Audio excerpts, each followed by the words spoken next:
Top Lists, the top video channel. Want to see more videos? Subscribe to Top Lists for more insight, and don't forget to hit like to support us. Keep tuning in. Has the devil ever crossed your path, or is it just a figment of our collective imagination? A question as old as humanity itself, persisting through the ages, across cultures, and deep into the recesses of our darkest fears.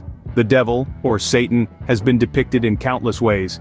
In some cultures, he's the embodiment of evil, a malevolent entity existing solely to tempt and corrupt the innocent. In others, he's a trickster, a mischievous figure who tests the moral fiber of humanity. Throughout history, there have been numerous accounts of personal encounters with the devil, stories that send shivers down the spine, leaving us to question the nature of reality itself.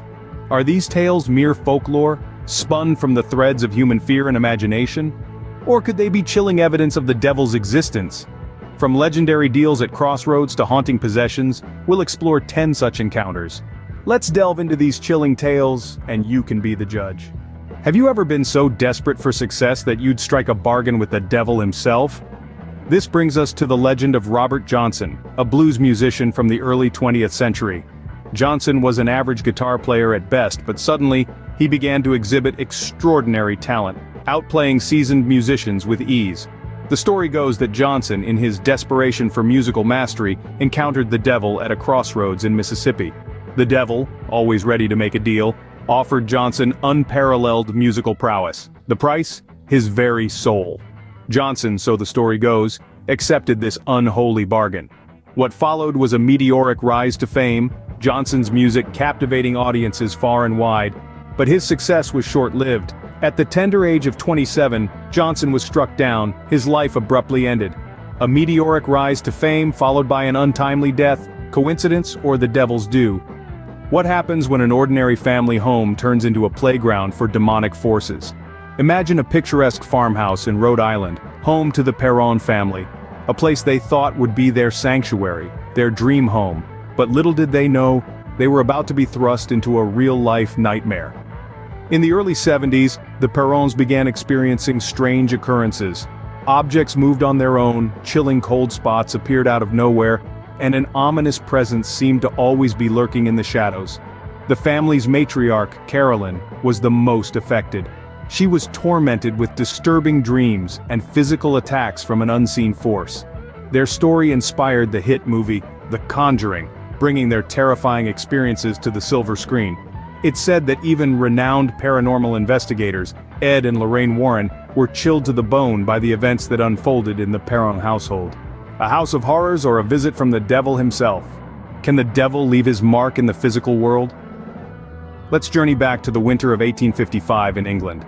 A mysterious event unfolded. Hoof-like marks appeared in the snow, stretching across rooftops and leading into locked gardens. These were no ordinary animal tracks, they were unexplainable, eerie, and gave rise to chilling speculations. Locals were left bewildered, their fear palpable. Was it a prankster's work, a strange creature, or could it really have been the devil strolling in the moonlight? Can the devil possess a human body and control its actions? This question haunts us as we delve into the tragic case of Anneliese Michel. Born in 1952, this young German woman's life took a horrifying turn when she began to experience violent convulsions. Doctors diagnosed her with epilepsy, but the treatment did nothing to alleviate her suffering. As her condition deteriorated, she reported seeing devilish faces and hearing voices telling her she was damned. Her deeply religious family sought help from the Catholic Church, leading to a series of exorcisms. Over the course of 10 months, Anneliese underwent 67 rites of exorcism. Despite these efforts, Anneliese's health continued to decline, and she tragically passed away in 1976. Her death sparked controversy and debate about the line between psychiatric disorders and what some believe to be real-life cases of demonic possession. A psychiatric disorder or a real-life case of demonic possession? This question remains as haunting today as it was during Anneliese's time. Can a single night be enough to pen a Bible, and could it be the devil's work? Let's delve into the tale of the Codex Gigas, also known as the Devil's Bible. Legend has it, this monumental manuscript was scribed in just one night by a condemned monk. In a desperate plea for salvation, he supposedly struck a deal with the devil. This enormous book, filled with text and strange illustrations, remains an enigma to this day. A story of desperation, or a testament to the devil's power? Can there be places on earth where the devil dances at night? Welcome to the Devil's Tramping Ground in North Carolina, a peculiar spot where flora refuses to flourish. It's a barren circle, stark and lifeless, amidst an otherwise thriving forest. Unsettlingly, objects left within this circle at dusk are found displaced come dawn, as if toyed with by unseen hands. Some say these are the signs of the devil's nocturnal frolic, a curious natural phenomenon, or the devil's dance floor. Can a group of people willingly invite the devil to their parties? This question takes us to the 18th century England, to a place known as the Hellfire Club. This was no ordinary club. It was an exclusive gathering of the high and mighty, the so-called elites of society. But what was their purpose? Well, rumor has it that they engaged in none other than satanic rituals. Yes, you heard that right, satanic rituals. Imagine the scene. A group of powerful people, shrouded in mystery and secrecy, performing dark ceremonies under the cover of night. This was not just about power or wealth, but a dance with the devil himself. Stories of the Hellfire Club have swirled for centuries, whispers of its members' unholy activities echoing through the halls of history.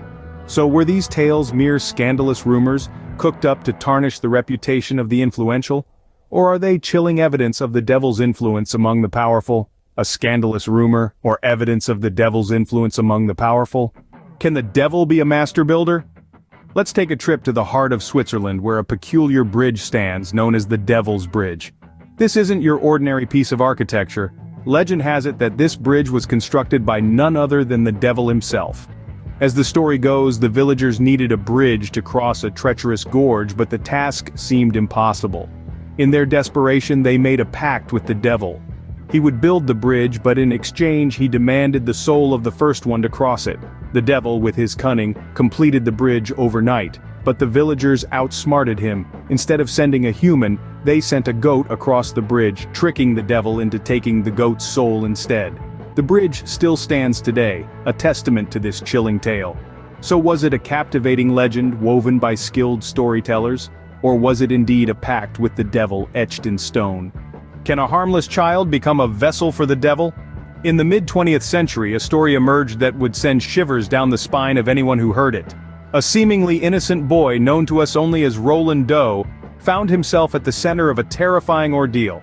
The tale of Roland Doe is one that has been retold many times, inspiring the chilling movie The Exorcist. Roland's story begins with a simple Ouija board, an innocent attempt to communicate with his deceased aunt. However, the events that followed were anything but innocent.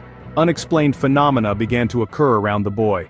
Objects would move on their own, strange sounds filled the house, and Roland himself showed signs of violent, uncontrollable behavior. Despite numerous interventions by priests and exorcists, the demonic entity within Roland fought relentlessly. And while Roland was eventually freed from his torment, the ordeal left an indelible mark on those involved. A tale of horror or a chilling encounter with the devil. Can the devil appear to a saint? This question takes us back to the 4th century, to the life of Saint Martin of Tours. A man of faith, Saint Martin was known for his humility and his dedication to the service of others. But it was his encounter with the devil that truly tested his faith. One night, as Saint Martin sat in quiet reflection, a figure appeared before him. This figure, radiant and majestic, claimed to be Christ. But Saint Martin, wise and discerning, saw through the deception. He noted the figure's pride, its grandeur and its demand for worship, traits unbefitting of Christ. Challenged, the figure revealed its true identity. It was the devil, attempting to lead Saint Martin astray. But Saint Martin, steadfast in his faith, rebuked the devil and sent it away. A test of faith, or the devil's attempt to mislead the holy. This encounter remains one of the most compelling tales of the devil's deceptions. So, do these encounters prove the devil's existence? From deals at Crossroads to haunting footprints, exorcisms to mysterious tramping grounds, these tales span across cultures and generations. They capture an enduring belief in the sinister presence of the devil. Encounters with the devil are woven into our collective folklore, captivating our imagination. They are as old as time and as fresh as the latest horror flick.